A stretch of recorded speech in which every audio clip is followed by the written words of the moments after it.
আমার শেরু বাবা যখন অনেক ছোট ছিল, যখন শেরু বাবাকে নিয়ে আমি বাইরে পাইচারি করতে পারতাম কোলে করে নিয়ে, তখন আমাদের পাড়ারই একজন কি বলবো জেঠিমাই বলি, তো এক জেঠিমা তো আমাকে দেখে বলেছিল, শেরুকে দেখেও বলেছিল যে শেরু নাকি খুব লাকি, খুব ভাগ্যবান, কারণ আমার কাছে এসেছে।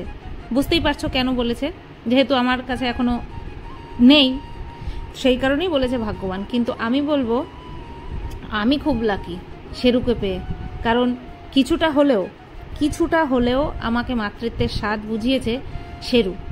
তো আমি শেরুকে অনেক অনেক অনেক ধন্যবাদ দিতে চাই যে আমার জীবনে এসে খানিকটা হলেও, পুরোটা তো হয় না, সম্ভব না, খানিকটা হলেও আমার যে অপূর্ণতার একটা জায়গা রয়েছে সেটাকে খুব আদরের সঙ্গে পূর্ণতা দান করেছে।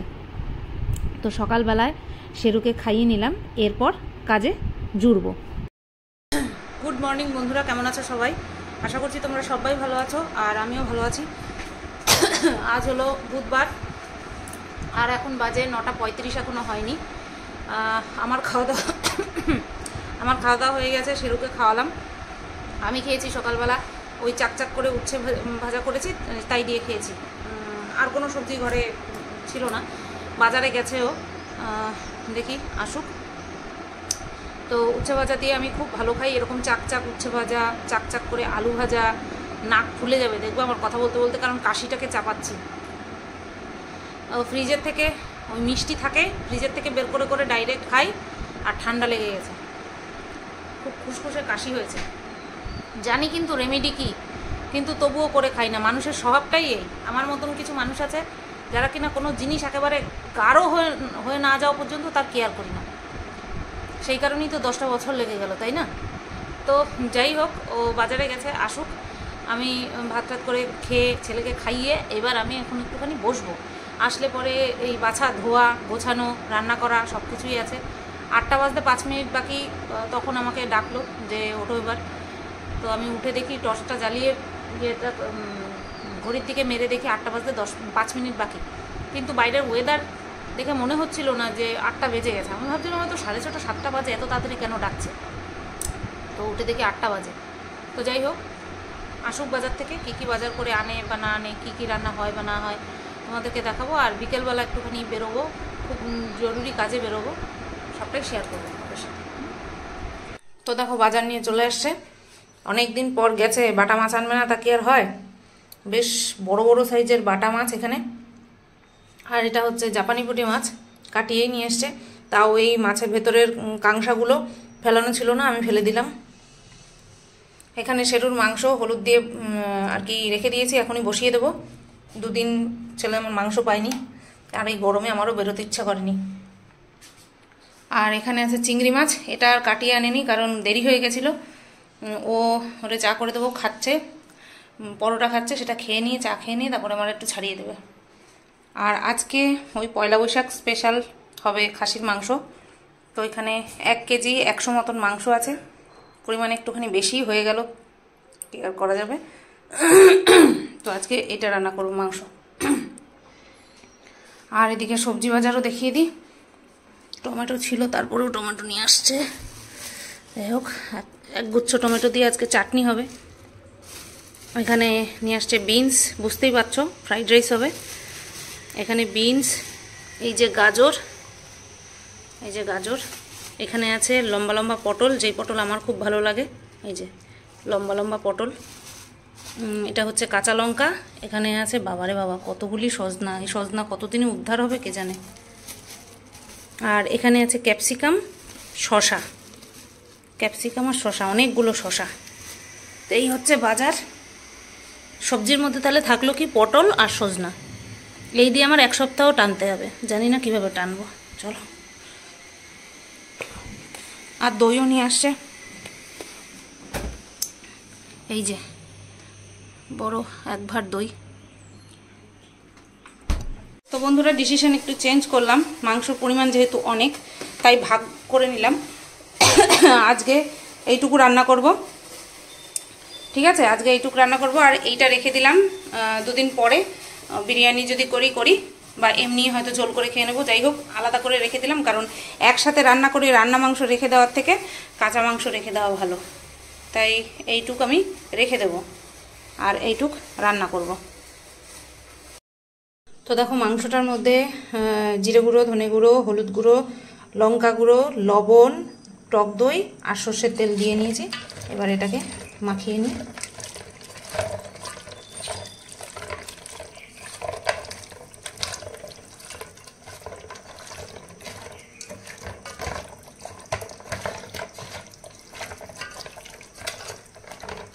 তাই অনেকটা এখানে, তাই অনেকটা হয়ে যাবে আমাদের। আগে খাসির মেটে খুব ভালো খেতাম, এত ভালো খেতাম। এখনও খাই, খারাপ খাই তা না, কিন্তু অ্যাভয়েড করি, কারণ মেটে খেলে নাকি কষে যায়, বুঝতে পারছো তো। চলো, খুব সুন্দর করে আমার মাখা হয়ে গেল।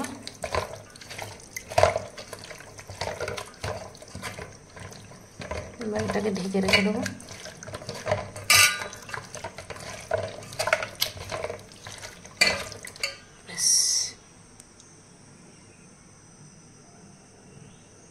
চলো, তো বন্ধুরা দেখো, এদিকে চাটনি বসিয়ে দিয়েছি। চিনি এখনও অ্যাড করিনি, টমেটোটা গলবে তারপরে। টমেটোর মধ্যে একটা আম দিয়েছি, তাতে করে টেস্টটা ভালো আসে। তো এদিকে চাটনি বসিয়েছি, ঢাকা দিয়ে রাখি। আর এদিকে এই যে মাংসের পেঁয়াজ, ক্যাপসিকাম কাটা হয়ে গেছে, শেরুর মাংস হয়ে গেছে, শেরুর মাংস ঢেলে রাখলাম। এদিকে মাংসের জন্য মশলা করব, তাই আদা, রসুন, টমেটো আর লঙ্কা, আর এখানে কাজুটা ভিজিয়ে রাখলাম কাপের মধ্যে। আর এই যে রাইস করব, তার জন্য ক্যাপসিকাম, বিন, গাজর সব কেটে রেখেছি। এবার মশলাটা করে মাংসটা বসিয়ে দেব। তো দেখো, এইমাত্র মাংসটা দিলাম কড়াইতে, আর আজকে একদম কম তেলেই রান্না করছি। এমনিতেই তোমরা অনেক বকা দাও, বকা দিলেও শুধরাই না, জানি তো। তো আজকে চেষ্টা করলাম খাসির মাংসটা একটুখানি পাতলা করে ঝোল করার, আর যদিও ফ্রাইড রাইসের সঙ্গে পাতলা, যতটুকু পাতলা রাখা যায় ততটুকুই করব। আর আলু দিতে বারণ করলো আজকে আলু দিতে বারণ করলো, তাই আলু দিলাম না, আলু ছাড়া। আর এদিকে আমার চাটনি কমপ্লিট। এদিকে মাংসের মশলা দেখো উঠিয়ে রাখতে হয়েছে, জানো। চাটনিতে চিনি দিতে গিয়ে আমি মাংসের মশলার মধ্যে চিনি দিয়ে ফেলেছি, ভাগ্যিস সাথে সাথে আমি তুলে ফেলেছি। দেখো, এখনো গলেও নি চিনি। কি কেলেঙ্কারিটাই না হতো গো, জানি না মিশে গেছে কিনা। চিনি পড়ে গেলে না আগে থেকে মানে সেদ্ধ হতে চায় না মাংস, জানি না কি হবে। মাথা ঠিক না থাকলে না, মন মানসিকতা ঠিক না থাকলে এরকমই হয়। জীবনে কোনোদিনও এরকম হয়নি, কি আর করবো। এর মধ্যে 4 চামচ চিনি দিতে গিয়ে এর মধ্যে 4 চামচ চিনি দিয়ে ফেলেছি। ভাগ্যিস ছড়িয়ে দিইনি, নতুবা তো পুরো মশলা ধরে ফেলে দিতে হতো। এইটুক তুলে ফেলে দিতে হলো। আর চাটনিটা আমি নামিয়ে ফেলি। চাটনিটা নামিয়ে এইবার এর মধ্যে রাইসের সবজিগুলো ভেজে নেব। তো এইরকম ভুল বাপের জন্য কোনোদিনও হয়নি। এতবার খাসি রান্না করেছি, কোনো সময় এরকমটা হয়নি। আর যা হচ্ছে সেটাও বাপের জন্মে হয়নি কোনো সময়। তো এই কারণের জন্যই হয়তো হয়েছে। তারপরে না ছোটো যা এসেছিলো, একটুখানি কথা বলছিলাম, তো সেই কথাগুলো নিয়েই মাথার মধ্যে চলছিল। তার মধ্যে মাথার পরিস্থিতি তো এখন আর ভালো নেই, সেই কারণের জন্যই এই গণ্ডগোলটা হলো। এই পার্টটুকু আমি তখনই অ্যাড করব ভিডিওতে, এই যে মাংসের মশলার মধ্যে যে চিনি দিয়ে ফেলেছি চাটনিতে দিতে গিয়ে, এই পার্টটা তখনই অ্যাড করব যদি দেখি মাংস ঠিকঠাক আছে। যদি দেখি মাংস ভুলভাল হয়েছে, তাহলে এই পার্টটা অ্যাড করব না, বর দেখে খিল্লি উড়াবে।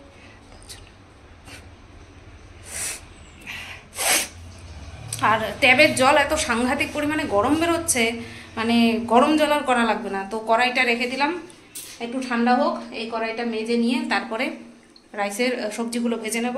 আর রাইসটাও আগে করে রেখে আজকে ঠান্ডা করে নেব। প্রত্যেকবার গরম গরম রাইসই দিয়েই রাইস করি, কিন্তু ফ্রাইড রাইস সবচেয়ে ভালো হয় রাইস করে ঠান্ডা করে রেখে দিলে। আজকে তাই করবো। আজকে দেখে নিই যা চাল আছে তাতে আমাদের হবে কি না, নতুবা আবার বরকে ফোন করতে হবে। বর গেছে সর্ষের তেল নিয়ে আসতে, তো অনেকক্ষণ হয়েছে গেছে, এখনও আসেনি।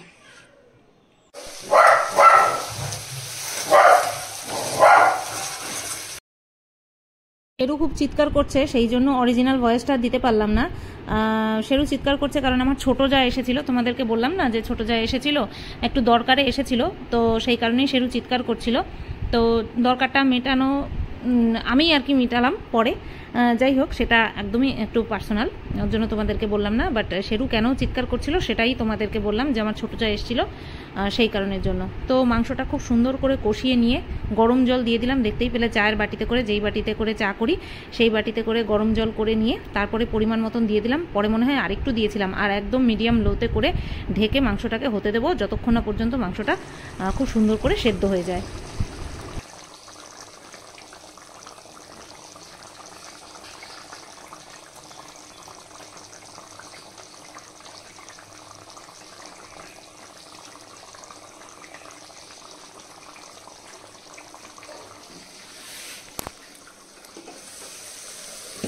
তো ও পাশে তোমরা দেখতে পেলে মাংসটা ফুটছে, আর এই পাশে এই ছোটো কড়াইটা চাটনি করেছিলাম সেই কড়াইটা ধুয়ে নিয়ে তারপরে এই সবজিগুলো, রাইসের জন্য সবজিগুলো ভেজে নিচ্ছি।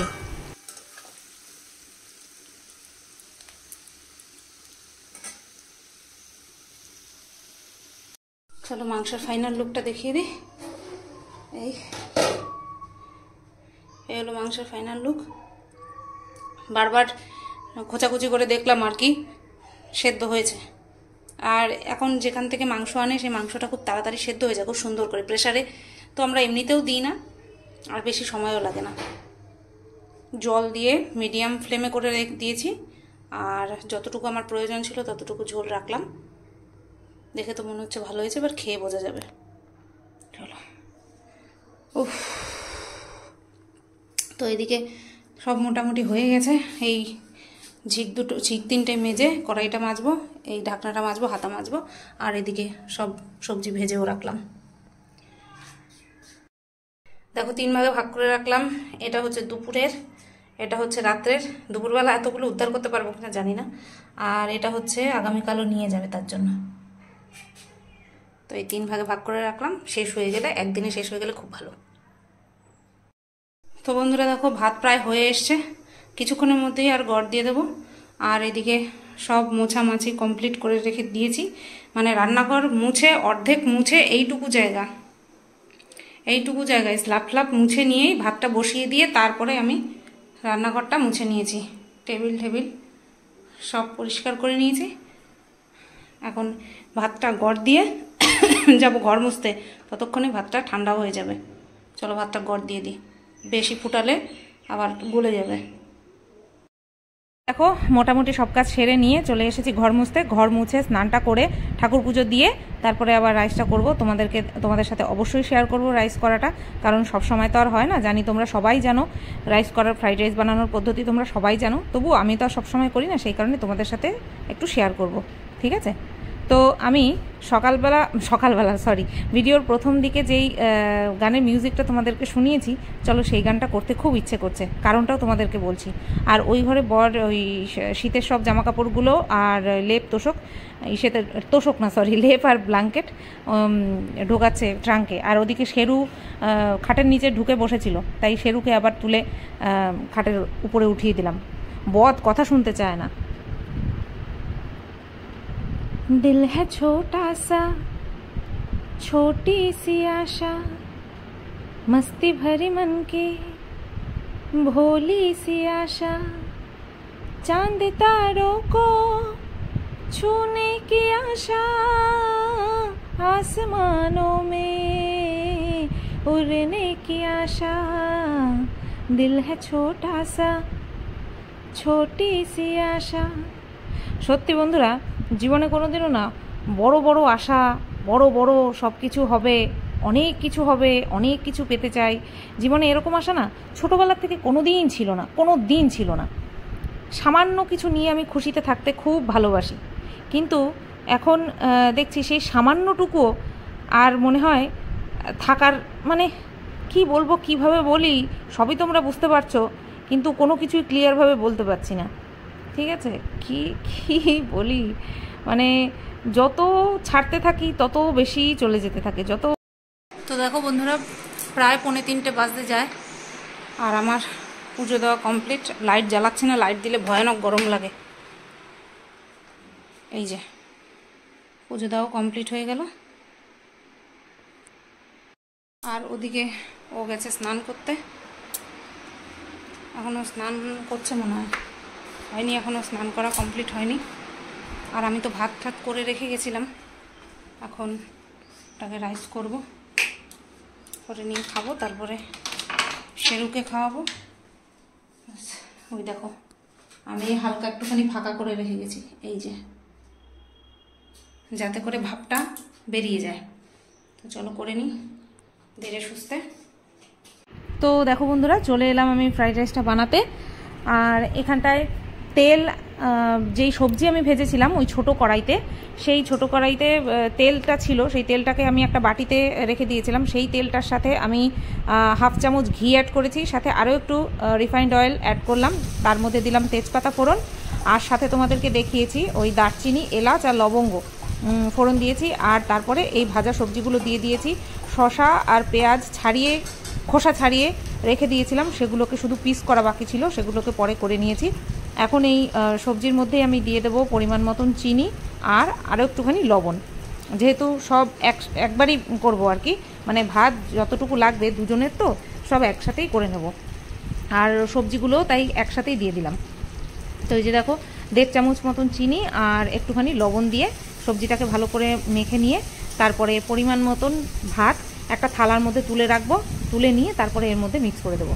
তো চলো, এই যে দেখো আমি বেড়েই রেখেছিলাম, আর ভাতগুলো খুব সুন্দর ঝুরঝুরে হয়েছে, একদম পারফেক্ট হয়েছিল।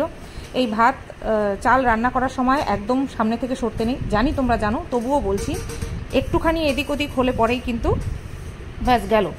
আর এই চাল গলে গেলে একদম ভালো লাগে না, সেদ্ধ চাল যদিও বা গলে গেলে খাওয়া যায়, এই চাল কিন্তু গলে গেলে একদম মানে ফালতু হয়ে যায়।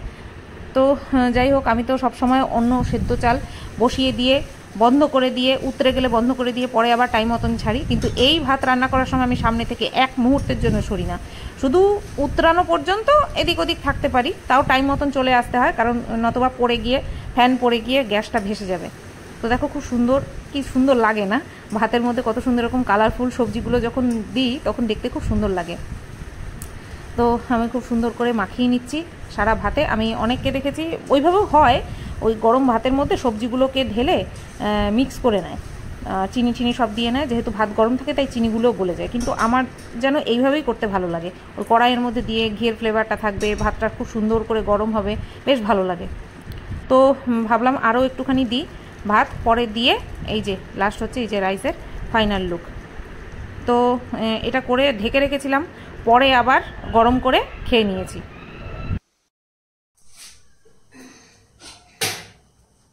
তো বন্ধুরা 10টা প্রায় বাজতে যায়, 10টা বেজেও গেছে, বাজতে যায় না, বেজেও গেছে। আর ওই ফ্রাইড রাইস করার পরে আমি আর ক্যামেরা অন করিনি, এখন আবার ফ্রাইড রাইস করছি মানে গরম করছি। আর কিছু সাদা ভাত ছিল, সেটা এর সঙ্গে একসঙ্গে মিক্স করে দেবো, রাত্রে খাওয়ার টাইম হয়ে গেছে আমাদের।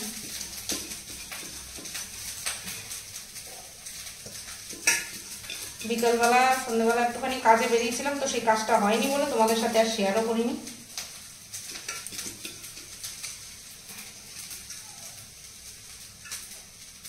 রান্নাঘরের লাইট আজকেও আনবে বলে আজকেও আনেনি।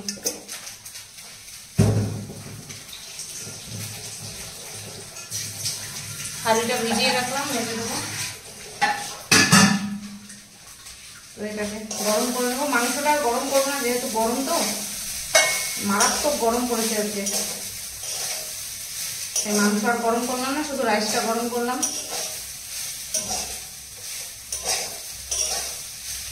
শেরু বাবা, তোর বাবাটা ডাক দে।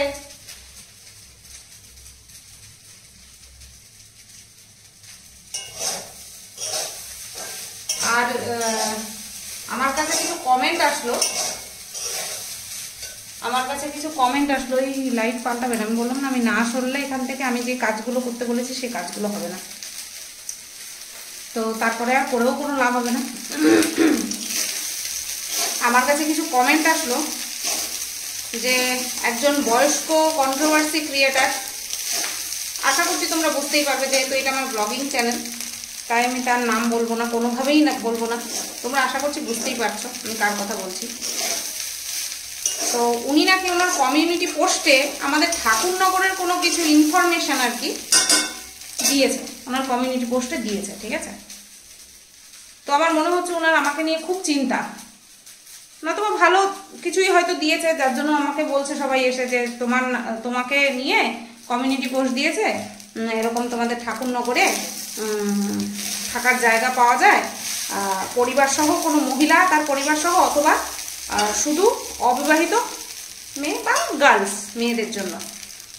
তো বলি কি, এতই যখন চিন্তা নিজের বাড়িতেই আমাকে আস্তানা দিতে পারে। তো আমার আবার বাড়ি পরিষ্কার পরিচ্ছন্ন বাড়ি খুব ভালো লাগে। তাদের বাড়ি যদি পরিষ্কার পরিচ্ছন্ন হয় আমাকে তো আস্তানা দিতে পারে, আমাকে শেরুকে সহ হ্যাঁ আস্তানা দিতে পারে। তো এভাবে কমিউনিটি পোস্ট দিয়ে কি হবে? বুঝতে পারছি কতটা ভালোবাসে, সত্যি সত্যি ভালোবাসে, নতুবা এতটা টেনশন আমাকে নিয়ে যার হচ্ছে, সে তো তার নিজের বাড়িতেও তো আমাকে আস্তানা দিতে পারে। নিজের একজন অসহায় কেউ মনে করে আমাকে তো নিজের বাড়িতেও আস্তানা দিতে পারে, তাই না বলো? এরকমভাবে কমিউনিটি পোস্ট দিয়ে কি আর হবে? কতটুকু বা হেল্প হবে? হেল্প যদি করতে হয় ওইভাবেই হেল্প করতে পারে, তাই না? হঠাৎ করে ঠাকুরনগরের কথাই কেন মনে হলো? নিশ্চয়ই আমাকে ইনক্লুড করেই, আমাকে স্মরণে রেখেই বলেছে। তো তোমরা বলে দিও ওনাকে যে, আর উনি যদি আমার ভিডিও দেখে তাহলে তো উনি বুঝতেই পারবে যে আমি ওনাকেই বলছি। তো ওনার বাড়িতেই আমাকে নিয়ে যাক। অসহায় দিন দরিদ্র দুঃখিনীদের দেখলে তো ওনার আত্মা বিগলিত হয়ে যায়। তো আমাকে দেখি তার আত্মা বিগলিত হচ্ছে না, শুধুমাত্র কমিউনিটি পোস্ট দিয়েই শুধু কাজ সেরে দিচ্ছে, দায়িত্ব পালন করে দিচ্ছে। সামনাসামনিও করুক। তো চলো বন্ধুরা, যেই কাজটা আজকে অসম্পূর্ণ ছিল হয়তো কালকে হবে, কালকে তোমাদের সাথে অবশ্যই শেয়ার করব। সবাই তোমরা ভালো থেকো, সুস্থ থেকো। Tata, good night, bye bye.